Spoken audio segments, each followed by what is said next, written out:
Hope you guys are ready. This is it right here. XRP legal legend attorney Jeremy Hogan has just uploaded his last video, half an hour long, final thoughts and predictions on the outcome of the Ripple vs. SEC lawsuit. Everyone do smash the likes and subscribe down below. Let's get right into it. What you guys see in the title, I'm going to give it to you guys right away. Just in case you want to bounce, just see the prediction. But it's a half-hour-long Jeremy Hogan video about all the final submissions, final thoughts, and I believe a general review of the entire Ripple vs. SEC lawsuit. I have not watched the video yet. I'm going to watch it here with you guys today, live reaction. I know some people might be saying, like, oh, you're just stealing his content. Hey, man, you know, he's an XRP legal legend.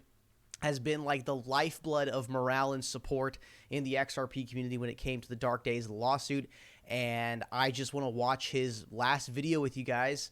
I think there might be one more video after this one, but this is his like final last video of the Ripple vs. SEC lawsuit. And this isn't just, you know, any YouTuber making a prediction. This is a full-on attorney Jeremy Hogan half-hour long video. This is basically going to be a full 1 hour long episode of seeing everything Jeremy Hogan's saying, me pausing the video every now and then, giving my thoughts on the situation, my commentary, maybe a couple of laughs and goofs along the way. But let me go ahead and just give you guys what's in the title right now, which is the prediction from Jeremy Hogan. So let's just get right into that. But I suggest you guys stick around for more of the video because, yeah, we're going to see Jeremy Hogan's like official predictions on like the percentage chances of the outcomes of the case from an actual attorney's perspective. And I think in his half-hour-long video, I think there is much more important information than just the predictions, but the predictions are very exciting. Let's go ahead. Let me just give you guys the title right here.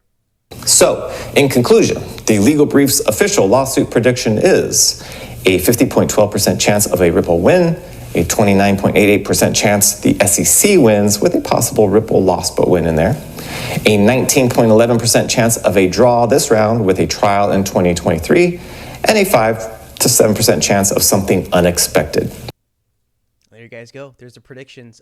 Really do not hope a draw happens and it goes to trial because I don't think this is necessarily something that needs to go to trial and be decided by a jury. If that needs to happen, so be it, but Jeremy Hogan said it right there. More likely than not, Ripple's going to win the lawsuit.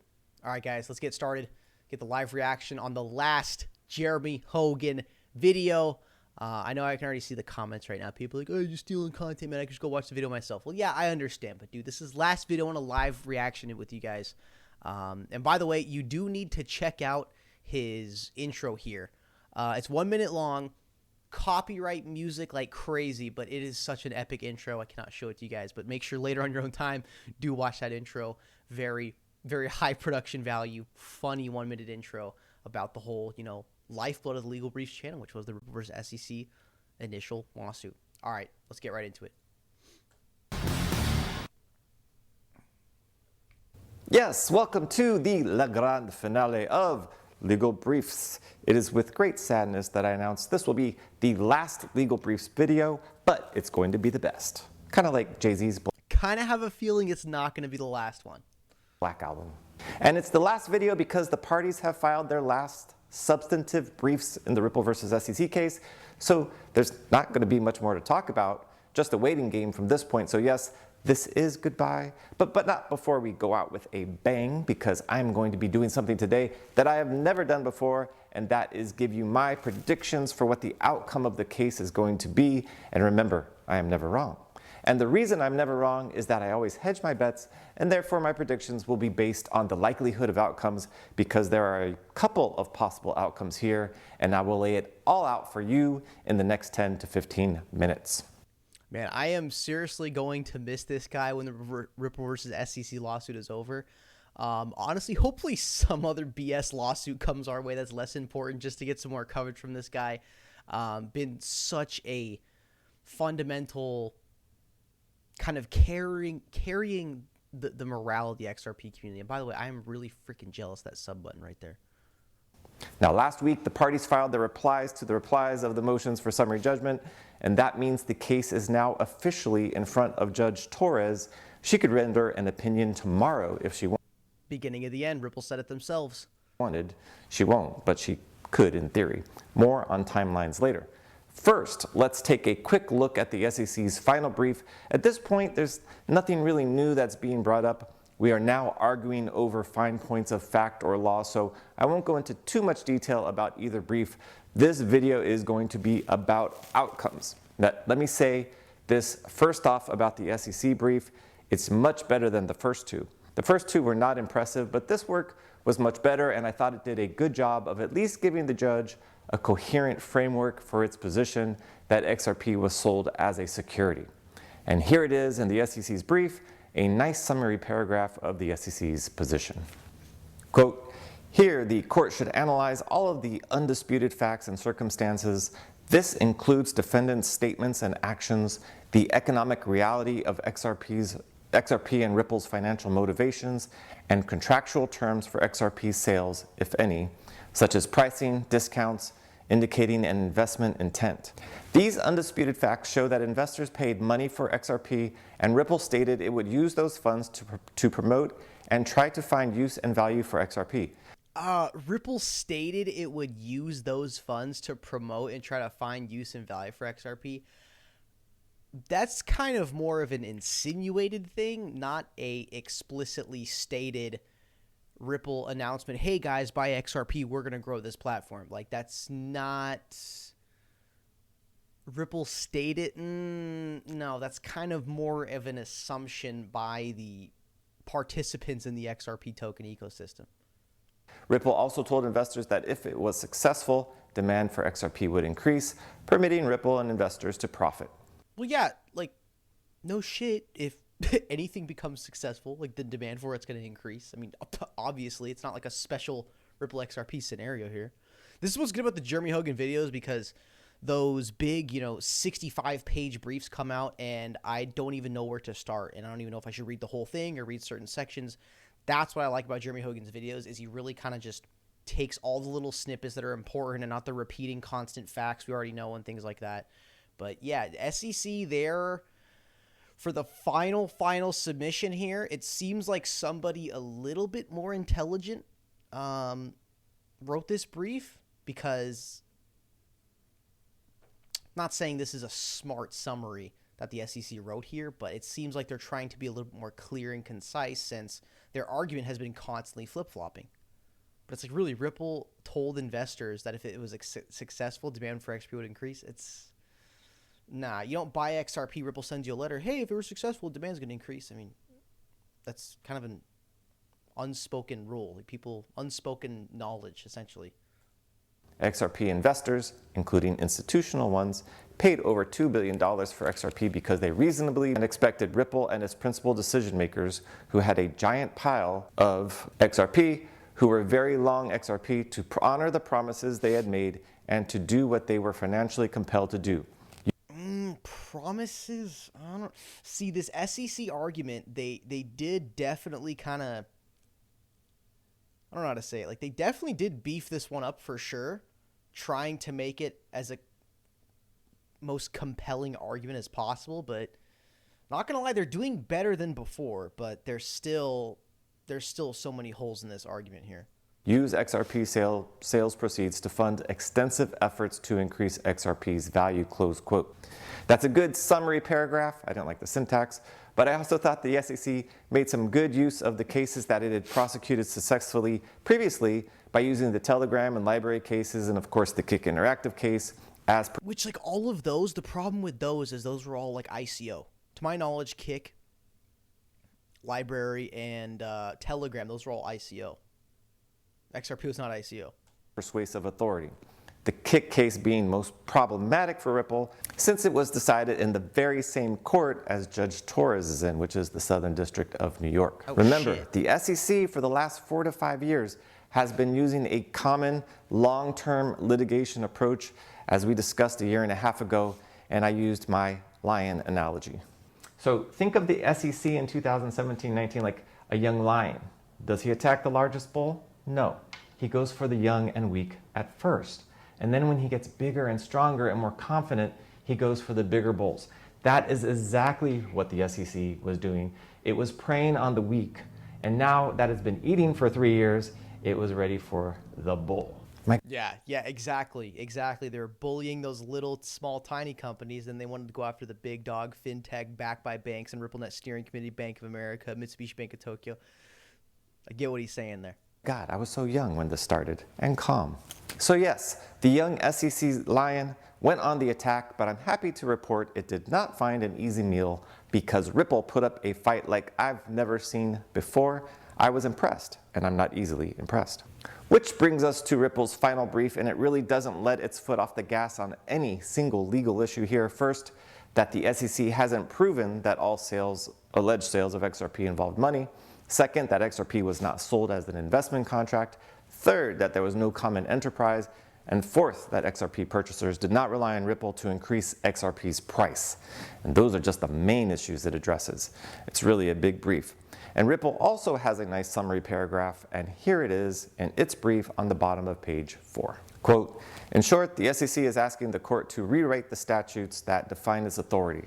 For the SEC to prevail in its opposition, the court would have to endorse the SEC's theory that there can be an investment contract without any contract, without any investor rights, and without any issuer obligations. So they want to twist the law, basically. It's like a politician. It would have to endorse the SEC's theory that there can be a, quote, common enterprise, even if the SEC cannot say what the enterprise is or prove any of the elements that define such enterprises. Oh, it's like admitting they can't prove it? Oh my God.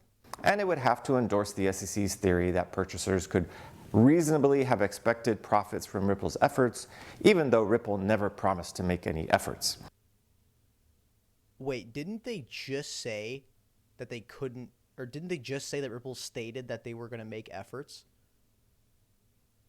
Wait, is this from Ripple here? Is this Ripple writing this, or is this SEC writing this? Hang on. Even though it expressly disavowed any obligation to do so, and even though profits were overwhelmingly due not to Ripple's efforts, but to market forces. Oh, okay. I got confused there for a sec. I thought this was from the SEC here.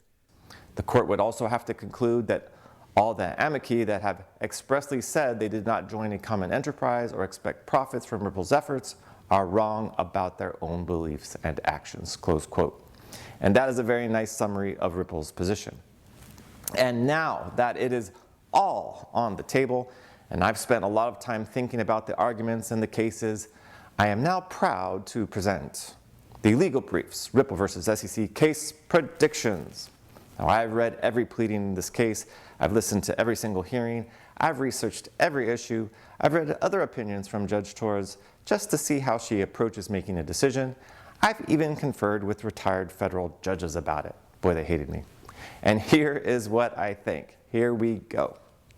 I believe there are 4 possible outcomes to the Ripple litigation, and because I know you like preciseness, I have given each possibility an exact percentage chance of happening, and I will start with what I think is the most likely outcome, with exactly a 50.1% chance of occurring, and that outcome is, drumroll please, I think there is precisely a 49.56% chance that Ripple wins at summary judgment. A win for Ripple at summary judgment because XRP was not sold as a security. Complete Ripple victory, and I think there are 2 bases for this and possibly a 3rd basis as well. The first basis for why I think Ripple will win, and the most likely, is that I think Ripple will win because it had no legal obligation to purchasers of XRP after the sale occurred. That's the nail in the coffin right there.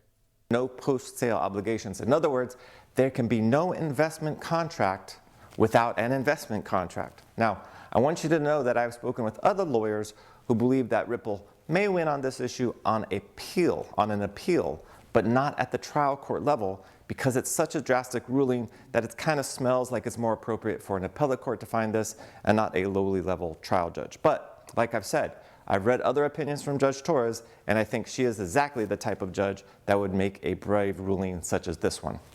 And I think Ripple will win on this issue because it is right. I don't think Ripple will win here because the SEC didn't respond well or did something wrong. I think Ripple wins on this because it is correct. And in the last month, Ripple has received unexpected backup on this issue from the Paradigm Operations amicus brief.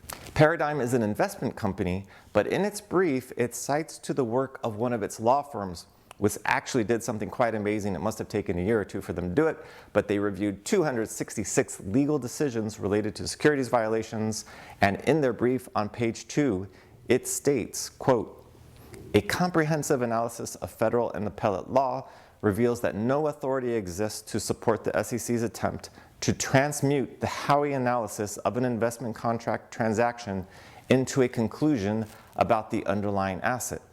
In every application of Howey where an investment contract was found, there was some identifiable legal relationship between an ostensible issuer and the investor, providing investment capital. The evidence is clear in the Ripple case that there is no ongoing legal relationship between Ripple and XRP purchasers. There's just none. And the SEC has failed to address that problem. In fact, one of the cases that the SEC relied on in its reply brief cited to a case called Davis v. Rio Rancho Estates. And in that case, the court actually held that, quote, "There was no management contract between plaintiff and defendants, nor were defendants obligated by the purchase agreement to perform any such services. And in the absence of a common enterprise between the parties, the expectation of a profit on resale is insufficient to transform what is essentially a sale of real property into the sale of an investment contract." Oh, shit. So this is where they're kind of getting to the point of,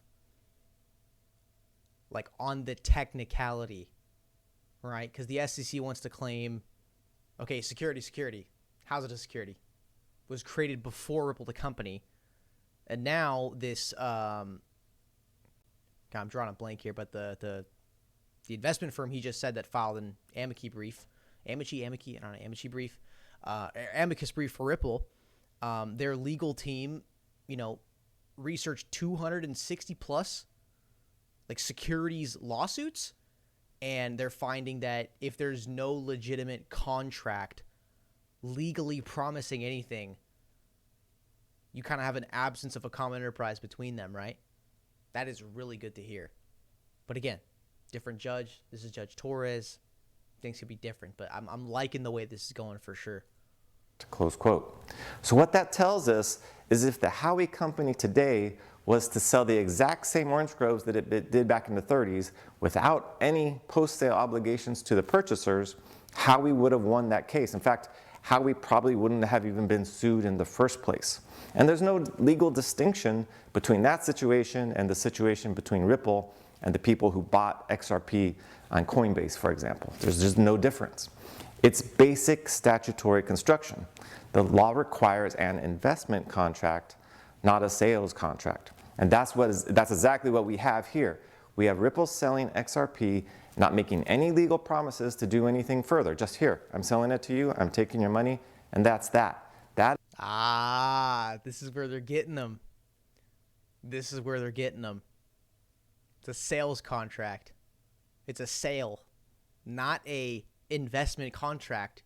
Pure and simple, just a sale. That is the sale of an asset and not a security. And so my best guess is that Ripple wins on that issue because I truly believe that to be the correct outcome. But let me move on because I'm too passionate about this and I've probably bored you by now. Now, as I told you before, most attorneys who think Ripple will win at the trial level think it's because the SEC will have a difficulty with the common enterprise, which is the second prong of the Howey test. And some of these people are much smarter than me, so we do well to talk about that. Now, the law requires a common enterprise between the seller and the buyer of an asset. And in the state of New York, where our case is, the Revit case is binding authority, and it defines a common enterprise as one in which all of the investors' assets are pooled together and the investors all share the risk of profits and losses from the scheme. And the SEC struggles in its latest brief, and it really struggles with explaining what exactly the common enterprise is or was. This is perhaps the major issue in the case, and the SEC spends only about 6 out of 55 pages talking about it. And here is the SEC with its best effort to date on that issue, which is on page 7 of its final brief. Quote, investors reaped their profits in the form of the increased value of the token that all investors held, and Ripple established a common enterprise by pooling the funds and using them for its operations, including the construction of the digital ecosystem it promoted. This ecosystem was crucial, close quote. Okay, so that's the best it can explain what the common enterprise is. Fair enough. Now, that being the case, the SEC has two big problems with that. First, the XRP ledger had been in existence long before the sales were made, so none of the sales money was actually used to build the ledger. That's the bingo right there, man. That's the biggest point we've always been talking about. Even, just in the XRP community in general, prior to the Ripple versus SEC lawsuit, when people tried to call it a security, the Ethereum people have little podcasts and webinars, and they're like, oh, Ripple security, so funny. And that's the funny part, they actually do call it Ripple, not XRP. Is that the biggest argument is that them, just constantly yelling at us that it is a security. It's like, dude, it was not created by a company. XRP was created by early Bitcoin developers that had some serious intelligence and could clearly calculate that decades into the future, the original 1.0 cryptocurrency Bitcoin was going to eventually run into scaling issues if it were to ever be adopted at a global level. XRP, created by early Bitcoin developers. Later then, Ripple, the company, is established to build on the ecosystem. All right?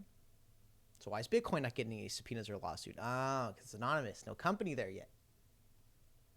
It's a problem, man. Ripple, I'm not saying it's a problem with Ripple, but Ripple's very transparent.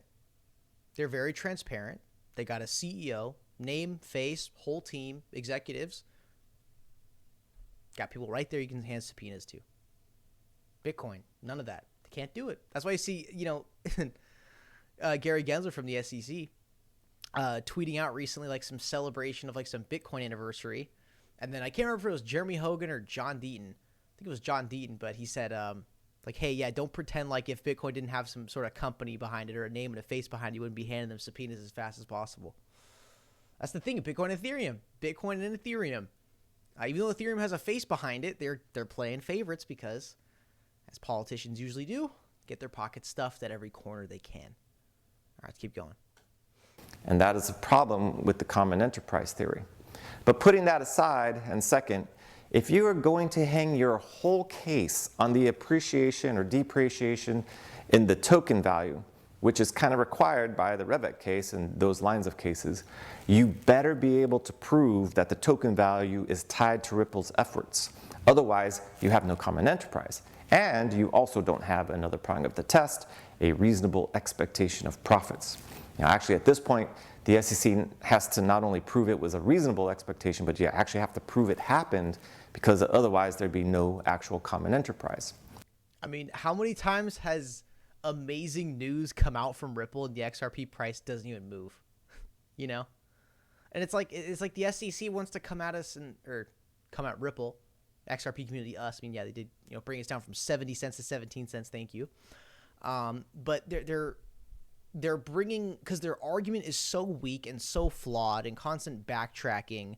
And when the Hinman issue was brought up, when I knew truly that Ripple was going to win the case is when there was a brief or a hearing in the court case, and a direct question comes up of, okay, was Hinman's speech on Ethereum agency guidance or personal opinion? And then, you know what they tried to say? Not exaggerating here, not paraphrasing.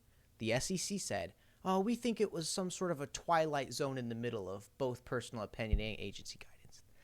The absolute audacity of these criminals to get asked a direct one-on-one answer. It's one or the other. And they go, it's a twilight zone in the middle. They actually said twilight zone. So they want to get the benefits of playing both sides of that coin there. That's when I knew right off the bat. That's when I knew Ripple was truly winning the case, when they started bringing up some twilight zone bullshit, when they're getting pressured on the, playing favorites with Ethereum, and all of a sudden Simpson Thatcher and SEC and, 4 employees at the SEC all getting retirement benefits from Simpson Thatcher, and other law firms a part of the Ethereum Enterprise Alliance, right? So, got a very good feeling we're winning this case, guys. We are definitely got to be just a month away from 2 months away from victory, honestly, at this point. It's all in the judge now, and she's got to sit there and make a very moral decision of, okay, who is truly right in this case. The SEC, I feel like they're constantly, ever since the lawsuit started, they've always been constantly just kind of shifting around their arguments to whatever is most convenient for them at that time. And the biggest thing is they're going, oh, expectation of profit, security. In what world does that make sense? One example I like to bring up is, okay, you guys can't see it, but 3090 Ti right here. I could buy this and expect to profit by, solo mining cryptocurrency, getting lucky, cracking a few blocks. I could make a profit on that. Is that a security? I mean, just looking at the things in my room here, it's like, dude, you could quite literally buy anything and have an expectation of profit, whether it be like a plastic car, baseball cards, Pokemon cards, shoes, Yeezys or something. Old Bape shoes that have never been worn from like 2008, still in its box original packaging. I mean, the SEC, it seems, from my opinion, okay, yeah, they're betting their whole case on the common enterprise and they're expecting profit. People buy this and expect profit. Boom, security. Dude, you could quite literally buy anything you want and you yourself could expect a profit. So they're pretty much running the whole case, this whole 2 years, and millions of dollars spent on lawyers. I mean, SEC only had 3 lawyers on their side. Ripple has, a soccer team of like 23, and one of them being an old SEC chairwoman, by the way, Mary Jo White. Quite funny how that works. And they're just really hammering hard at this shortest straw and going, okay, guys, this is it right here. It's the expectation of profit. How does that constitute security? There are so many material things in this world you could accumulate and expect to flip. Guns, canned food, water, ammo, armor plates, ballistic vests. Like, dude, anything a person could reasonably expect profits at some point in the future if they believe their speculation is correct. So I don't know how that constitutes security. It makes me happy that they're betting their whole case on this. That's what makes me happy, is they're betting their whole case on this weak, scatterbrain argument, really. Now, that's one of the problems with waiting 8 years to sue someone in this type of case. But the SEC... Like the subtle passive aggressiveness, I love that. Yeah, waiting 8 years to sue someone. Oh, yeah, wait until it becomes really big and big community and a lot of attention, then sue it. Makes a lot of sense, right? SEC has 4 major problems in this arena with the common enterprise argument. First, how can any purchaser have reasonably relied on Ripple to increase XRP's price when Ripple had no post-sale obligations to them? It's like... And Ripple News rarely raises the price of XRP. But what will raise the price of XRP is this case being over. Buying a Tesla and then suing Elon Musk when it fails to increase in value. What is that actually happened? The second problem the SEC has is that Ripple, through attorney John Deaton, have actually submitted hundreds of affidavits from actual XRP holders, many of which had never even heard of Ripple when they bought XRP. And third, while the SEC has apparently abandoned its expert witness on the issue as to whether Ripple's efforts had any effect on the price of XRP, Ripple's expert witness analysis is that, for the most part, and especially since 2018, and as you probably know, the price of XRP moves based on the crypto market in sync, and it doesn't really move with any business moves that Ripple makes. That's very true, but I think there's another part of it, of one scenario. Not trying to help the SEC here, but it was early 2017, maybe late 2016 even. Ripple announces the 61 bank consortium over in Japan in partner with SBI. And those 61 banks accounted for 80% of all the banking assets in Japan, and they essentially had them pledged to use RippleNet. That was announced at half a penny. Later in the year, got to $3. So, not trying to help the SEC's argument here, just trying to be real with you guys here. I think that's the kind of only one moment where maybe that would have been a pump off of Ripple's efforts. Again, really not trying to help the SEC's argument here. Doubt anyone important to the case is watching this video, clearly. But generally speaking, even the part I am talking about, I mean, the whole cryptocurrency market was still pumping along with it. So, yeah, they just got a lot of holes in their argument. This is looking really good for us. Now, in response to those problems, here's an example of the evidence that the SEC has to show that XRP purchasers reasonably relied on Ripple for price increases. So again, all we're concerned about is trust, utility, and liquidity. Grow the network. That actually will be the best thing for the value of XRP and the best thing for the entire protocol. That is Mr. Chris Larson from 2014, and those are definitely the types of statements that hurt Ripple. But this is a court case, and that is evidence. So the question is, has the SEC met its burden to prove that anyone reasonably relied on that one interview on YouTube and saw that and said, you know what, I'm going to go buy that XRP because that Chris Larson guy looks like a nice guy and he says they are working on increasing XRP's price. That one video clip doesn't help Ripple, but at the same time, 2014, are you kidding me? When XRP probably had at most like $10, $20, $100,000 a day in volume. I mean, come on, really? I mean, if SEC wanted to sue Ripple back in 2014 and use the 2014 interview, or even if the SEC wanted to sue Ripple in 2016 and use the 2014 interview as evidence, I mean, dude, it's 2022, and you're telling me you want to jump 8 years back when you were sitting on your ass and apparently not doing anything and not going after Ripple like you're supposed to, but then once it gets attention, and then once a bunch of coordinated attacks happen in the XRP community, FUD is being spread everywhere. You got leading people representing Ethereum constantly calling XRP a security on podcasts, webinars, videos, tweets. Once it gets all the attention, then you go ahead and dive in for the lawsuit. I mean, come on, 2014. I know Jeremy Hogan's saying here that this is not really a good thing for Ripple that interview is public. I mean, come on, 2014, when XRP was literally just word of mouth and talking with banks. There was nothing really set in stone yet. Or that's what we know. Anyways.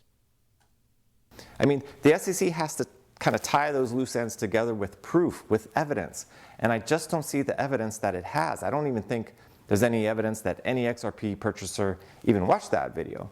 So, as you can see, in my opinion, and at least three other lawyers' opinions, the SEC has a big problem on the common enterprise prong. And also attached to that, I think, a problem with the expectations of profits prong. And those smart attorneys think that that will carry the day for Ripple with a complete victory. So avoid that soccer copyright, I don't know. Now, put down the champagne, my friends, and put on your big boy pants. It's time to have the difficult conversation because the legal brief's prediction of the second most likely. Oh, God, I don't want to hear this, but we got to do it, guys. Got to do it, man. It's like putting alcohol in that wound. Just got to do it. All right. 12 minutes left. The outcome from the Ripple versus SEC lawsuit is my second prediction, with a startling 29.99% chance of occurring, is that Ripple loses. Yes, that is a distinct possibility, and I am not going to lie to you. Do not listen to anyone who ever tells you that a court case is a slam dunk or can't lose. Now, I've lost cases I should have won. I mean, us YouTubers, we have been pretty much saying, oh yeah, hell yeah, Ripple victory, we're going to win. But at least we got, enough SEC slip-ups and holes in the argument where we got something behind us, But I'm kind of getting nervous for this last part, I'm not going to lie. I've won cases I should have lost. As summary judgment, we are relying on one person, one judge, to decipher a lot of complicated new information and make very difficult decisions. This is not a simple case. And how could Ripple lose, you might ask? Well, it's actually much simpler than the Ripple wins analysis. I think step number one in that process would be that Judge Torres decides that the fundamental statutory analysis of whether investment contracts require post-sale obligations is too novel an issue for her to decide that the issue should be decided by an appellate court. And I've seen judges make that kind of determination before. And it's also true that for Judge Torres to make a big decision like this, and it would be a big decision, it would require a lot of bravery on her part. And sometimes it's easier for a judge to rule against you, knowing that you will then appeal, and then let the appellate court tackle the issue, and then the judge at the trial level doesn't have to deal with it. That's the thing, man. It's like it's government. See, this is where kind of the coin flip aspect comes in, because it's, you know, you're having one person who, part of the government, deciding whether the government is correct or wrong in this case. And not saying I know everything about the judges and the law and all the government branches, but it's just like, you know, it's kind of like stabbing your own team in the back, if that makes sense. So maybe all the connections and the, I don't know, dude, with government and politics and all that, you know, money swishing back and forth and paying everyone off. That's where Jeremy Hogan's kind of starting to scare me a little bit. First half of the video was getting me super excited. Now the kind of reality setting in here, but for sure this decision, if she decides to just rule that Ripple wins, could have some sort of groundbreaking effect on the remainder of her career as a judge. She could get slandered by the media, you know, just become disregarded by colleagues and things like that, become generally disliked for, you know, going against the government versus what people just think, a little San Francisco tech startup that's, you know, just trying to make as much money as possible very quick. But that's where the grounded reality kind of sets in. Honestly, I know the video's not done yet. Still got 10 minutes left, but I feel like this case will just get dragged on. I really hope it doesn't, but I'm kind of starting to get the feeling that this is too much pressure to put on one judge, and for her to make a brave decision, that she's just going to want to move it to appellate court, let them handle it. Yeah. Shit. Let's keep watching. Now, next in that process of Ripple losing, I think Judge Torres would evaluate the 4 prongs of the Howey test and agree with the SEC that there existed a common enterprise, because Ripple simply used the money from the sales of XRP to fund its business. And especially from 2000. I mean, partly, that's part of it though. But a lot of Ripple's, like, you know, cash balance, of course, there is XRP sales under the table, or OTC, over the counter, as well as just on the open market. But another main thing is you can't forget about the seed angel investors. Funding round A, B, Series A, Series B, Series C.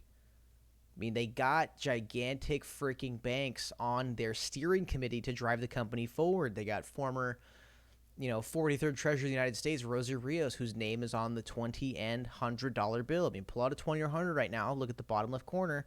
You're going to see Rosie, like long middle name, last name Rio, all in cursive. And she's on the board of directors for Ripple. So obviously, Ripple's whole business, it's not just XRP sales. They have customers, they have clients, they have people who they're licensing software to, you know, to leverage their product and use their technology, right? So it's not like, you know, I hope the judge is able to see that it's like, okay, hey, yeah, sure, XRP sales are like supplementing the company, but it's not like 100% everything. Because very recently they talked about how they've paused XRP market sales in the open, and they started buying open market XRP. So, yeah, it's just kind of a weird one to think about. Because it's not Ripple's only income source is selling XRP. And I would doubt that's even the main income source. There's a lot of freaking people that aren't famous, that you never heard of, that are filthy rich, that are steering this company in the right direction.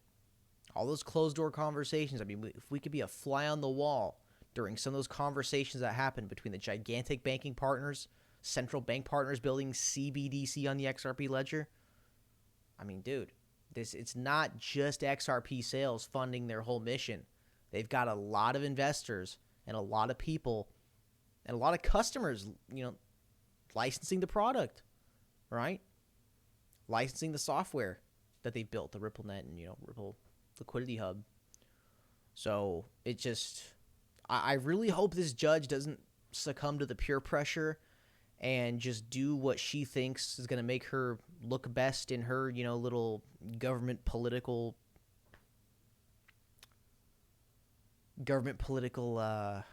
what do you call that? Acquaintance group, I mean, she's going to have to make a brave decision if she does vote in support for Ripple, makes the decision, But definitely what is helping us is the disrespect from the SEC in the case and receiving an order from the district judge, SEC rejecting it, saying no, giving up 2 middle fingers, saying no, we're not doing this. We object you.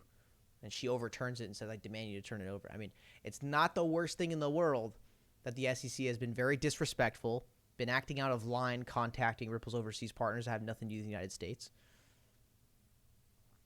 I feel like in Judge Torres's heart, she's just got to choose what's right. And sometimes, doing the right thing can be hard. 2013 to 2018, there really wasn't much consumptive use for XRP that we have evidence of, and it must have been bought therefore for speculative use. And what about the reasonable expectation of profit prong? How would Ripple lose on that? Now, the one thing the SEC did a good job of in its earlier briefs is laying out all of the statements, emails, YouTube videos of various Ripple employees talking about the price of XRP. I mean, they had 8 years worth to work from. So Judge Torres would look at all those statements and agree with the SEC when it states at the bottom of page 9 of its brief, quote, the question is whether Ripple led potential investors to reasonably expect profits from its efforts. That is an objective question answered by economic reality and Ripple's representations, not by individual motivation. Oh, fuck.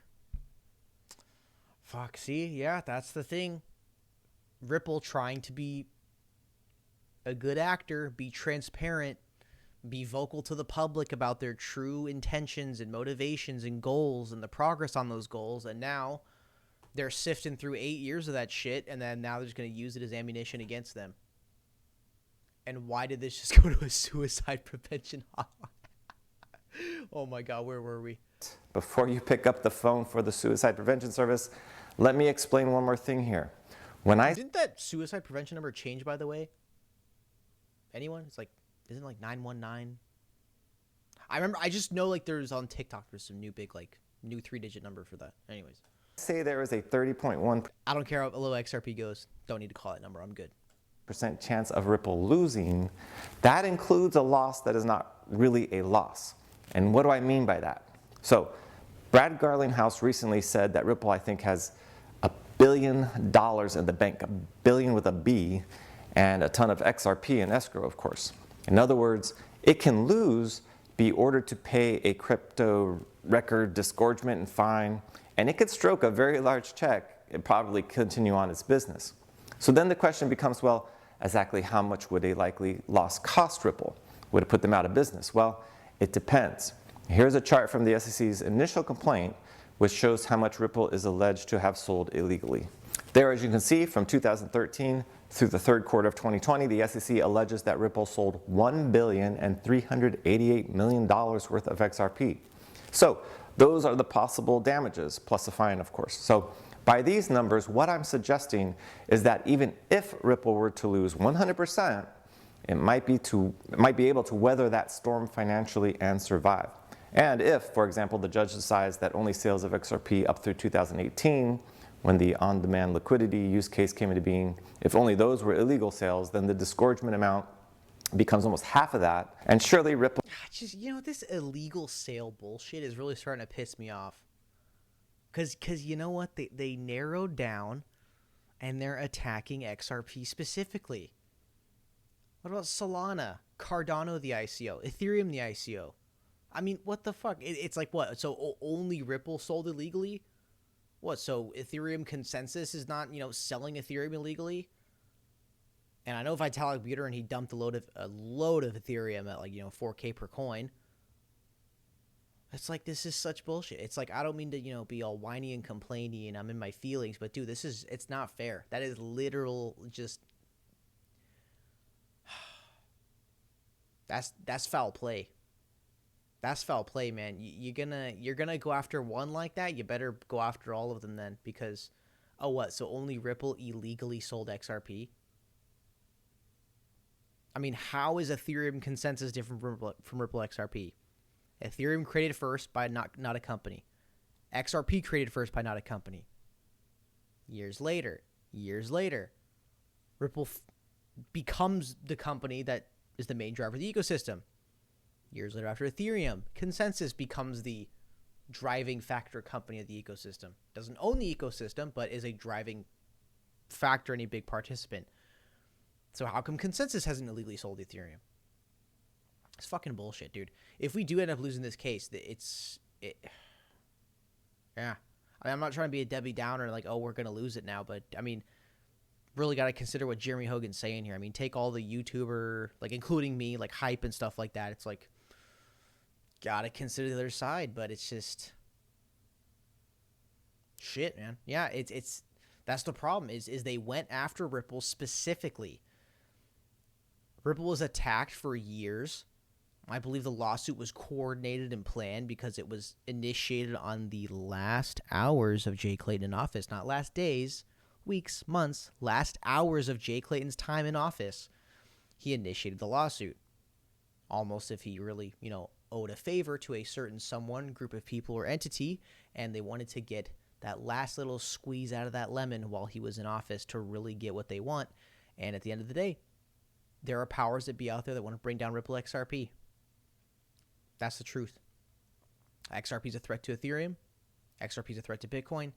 XRP is damn near a threat to every single cryptocurrency out there because it does what they do better, faster, cheaper, with a burn rate, more decentralized, and only uses up the energy of about 3 U.S. residential homes. And they work with banks and central banks. And obviously the big boys in the crypto cartel, they got their bags lined up in a different way. As soon as the SEC lawsuit came out, do you guys remember all those exchanges delisting and offloading XRP off their balance sheet in a very, very short span of time? Can't tell me that wasn't coordinated.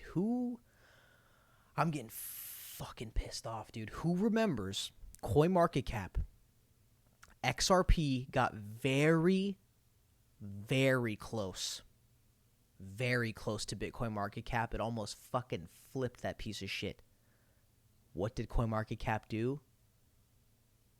There's a US dollar price for XRP, $3.30, 40 cents. The second biggest volume for XRP was XRP to the Korean won. XRP USD price was $3.30. XRP to Korean won price converted into US dollars was about $4.14. Average that together brings XRP price to $3.80 on CoinMarketCap. At that price level, XRP nearly fucking flipped Bitcoin by total market cap. It was, I believe, $30 billion in market cap away, which when you're in a bull run, that ain't much. What did CoinMarketCap do? They removed all the Korean pair data very suddenly, simulating a 30% market crash. When a market crash never actually happened, they just took away the Korean pairs to actually bring the averages down, which were false, to crash the fucking market to make sure XRP didn't pass Bitcoin. You motherfuckers, you're doing everything you can to bring this thing down. Not going to fucking do it. Ripple's got $1 billion in the bank. Okay, so what? We lose the fucking lawsuit and they may go, pay $500 million. Dude, you think they don't have $500 million to pull out of their ass with these fucking $1 trillion institutions they're working with here? You're not going to stop Ripple XRP.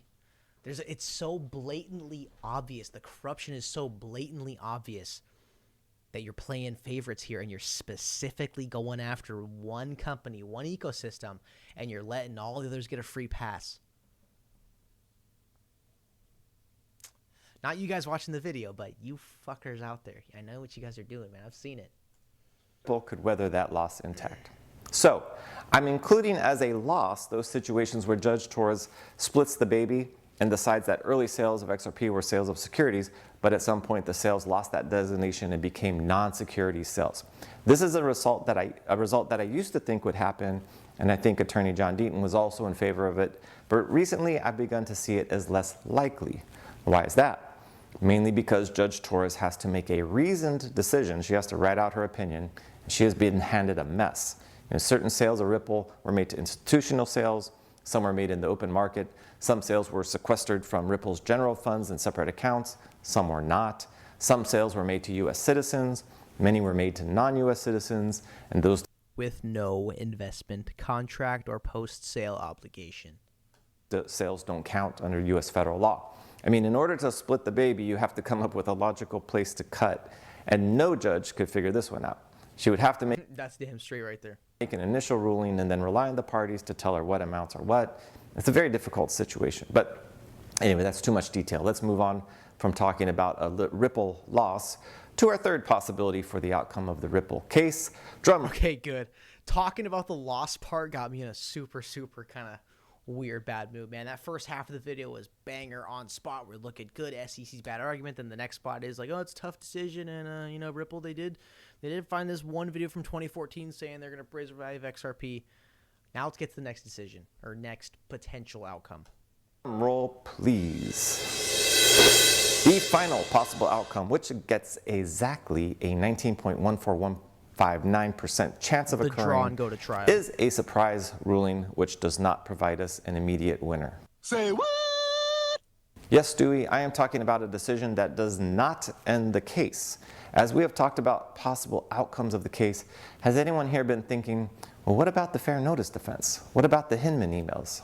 Well, that's something that has been a little overlooked in these briefs. The Hinman emails make an appearance in Ripple's brief on page 23, but are only used to back up a very specific point. It's beautifully redacted.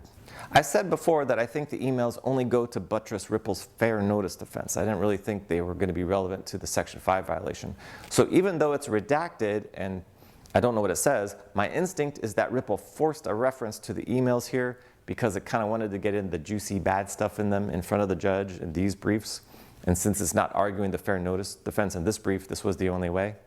I see you, Ripple. I see you. Which leads to the big gamble that Ripple took and why the case could possibly not be decided with these motions, which is my third possibility. What Ripple has done with the fair notice defense is that it has gambled with it and argues in its initial brief that it is not proper for the judge to rule on the fair notice defense, but that a jury should decide it at trial. And then it stopped arguing about it. I don't think its last two briefs it even talked about it, which is dangerous because the SEC has continued talking about it. And then in this last brief, it argues that the judge, not a jury, should decide the fair notice issue, meaning it should be ended here. And Of course, because the judge is on the government side, jury's not. why does the SEC think the fair notice defense shouldn't go to trial? I read the footnote at the bottom of page 31, and I was surprised how candid the SEC was. Quote, there are practical reasons why such defenses are not and should not be heard by juries. Allowing the defense would greatly lengthen government enforcement trials by permitting defendants to proffer evidence about the SEC's internal deliberations and the beliefs of countless market participants. This would require rebuttal from the SEC, further lengthening the trial, close quote. In other words, Judge, You gotta be joking me right now. the fair notice You gotta be joking me right now. What did I just see? All of this is unnecessary here. This would require rebuttal from the SEC, further lengthening the trial. All of this is unnecessary here.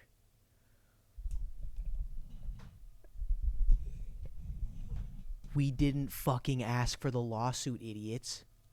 We didn't ask for this. You brought this on yourselves, bud. Oh, this is gonna further lengthen the trial. All this is unnecessary. Yeah, you thought you got confident, you got cocky, you got ahead of yourself, you let the ego kick up, and you really thought you're gonna come after the big dog Ripple.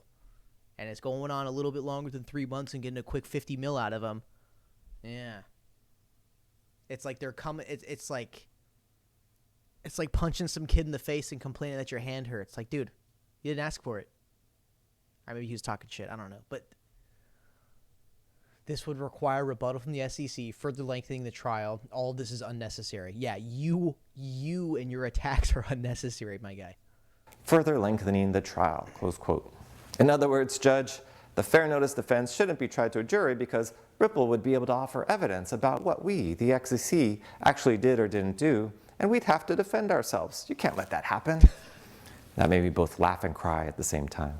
But if the judge agrees with Ripple that the defense should go to a jury trial, which I think there's a strong argument for, the general judicial mindset could be, well, if we're going to have a jury trial anyways, well, we might as well have all the issues in front of them. It's economic, and also it takes away the pressure from me, the judge, from having to rule on this strange technology crypto issue, which I don't really understand and I don't really want to have to understand. So therefore, I'm going to find a factual dispute which I can use to then send the whole case to a jury and take the pressure off of me, a lowly trial judge. So this actually happened to me this year. I had an issue that obviously should have been decided by the judge, but she just wouldn't rule on it. We even tried 3 times to get it in front of her, and eventually I think she just wasn't sure what to do with the case, so she just had us try it to a jury. So that happens. And that is my third possibility, the possibility of a jury trial. And although Ripple might be chomping at the bit to try this case, you would not be happy because a trial would not happen until at the earliest the summer of 2023, and maybe even after that. But that kind of is what it is, as they say. You know what? Honestly, the case getting delayed and going to trial, it's better than taking the loss up front. You know what? If the SEC, they brought this upon themselves, let's make them exhausted. Let's wear them out. Let's make them fucking bleed because they brought this upon themselves. Drag this out as long as possible. And it's not like XRP's not going to be pumping because of the lawsuit, dude. When the lawsuit hit, we went from like 17 cents to $2 a coin. So, you know what? Make the SEC hurt. Make the SEC regret their decision. Exhaust them out. Drown them out. Just beat them down just from pure exhaustion and effort to the point where they just surrender. Not like they can, literally going to surrender, but they can kind of do like a passive surrender where they're just like, okay, guys, it's been, 3.5 years. Fuck, like we got to go, sue something else to get a quick 50 million. We're losing money here. Because again, at the end of the day, government is what? Business. Which brings me to my fourth and final possibility for the outcome of this case, and that is that the judge does something crazy that I haven't even thought of, like, I don't know, she grants Ripple's fair notice defense or does something sua sponte on her own accord, which no one could have thought of. Now that possibility has exactly a 5.3% chance of happening, maybe 7%. I can't discuss it because I don't know what it might be, but the fourth possibility would be something no one has really contemplated, and that does happen in litigation sometimes. So, in conclusion, the Legal Brief's official lawsuit prediction is a 50.12% chance of a Ripple win, a 29.88% chance the SEC wins with a possible Ripple loss but win in there, a 19.11% chance of a draw this round with a trial in 2023, and a 5 to 7% chance of something unexpected.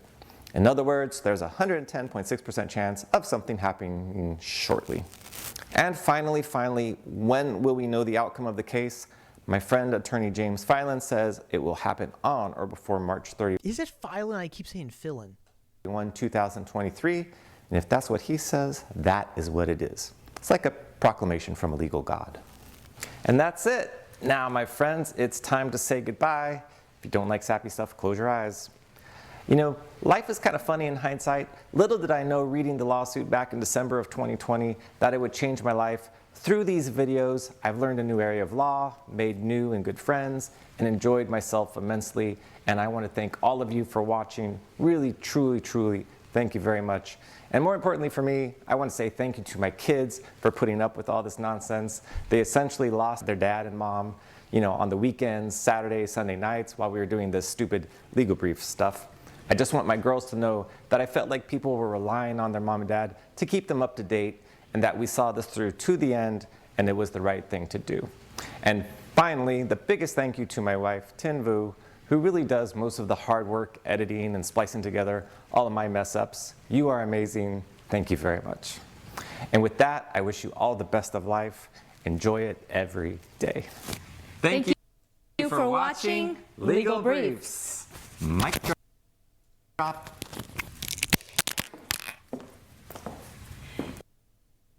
Wow, that is awesome. That is awesome, man. When we were at just the worst, darkest days of the XRP community, 70 cents down to 17 cents. I was seeing tweets on Twitter about people doing the irreversible thing that people do when, their finances collapse to nothing overnight and, the SEC coming after us. But it was really cool how Jeremy Hogan, he I don't mean to be like disrespectful, but he kind of just came out of nowhere. It was very, very sudden. Just kind of came into the space where, making these very, very detailed, amazing videos. He's the best videos on YouTube for XRP, Ripple versus SEC updates, because all of us XRP YouTubers, we're not lawyers. We don't study law and know all that legal stuff, legal jargon. We can't really understand it. I mean, if I read through a brief with you guys, do I kind of get the gist? Yeah, but I don't understand it like he does. So he really kind of takes it, packages it, wraps it up, and delivers it to us in a very easy to consume way. And I've been watching like every single Jeremy Hogan video, and then when there's a new one coming out, I always talk about it in my latest video, because for the last 2 years when it's come to the SEC lawsuit, it's got to be him, John Deaton, James K. Fillon. Those are the only 3 people I cared to listen to their opinion about the Ripple versus SEC lawsuit. And I know XRP YouTubers like myself are always, kind of giving our opinion and stuff. On the SEC lawsuit, our opinions really don't matter. I mean, the John Deaton, James K. Fillon, Attorney Hogan, that whole trio of people that kind of just came into the spotlight as kind of our, I don't know, being cliche by saying like saviors, but they kind of came in and they spread awareness and filed amicus briefs for the court representing 70,000 holders. And Jeremy Hogan keeping the morale up with the awesome little videos, little snippets of information, cute little jokes here and there.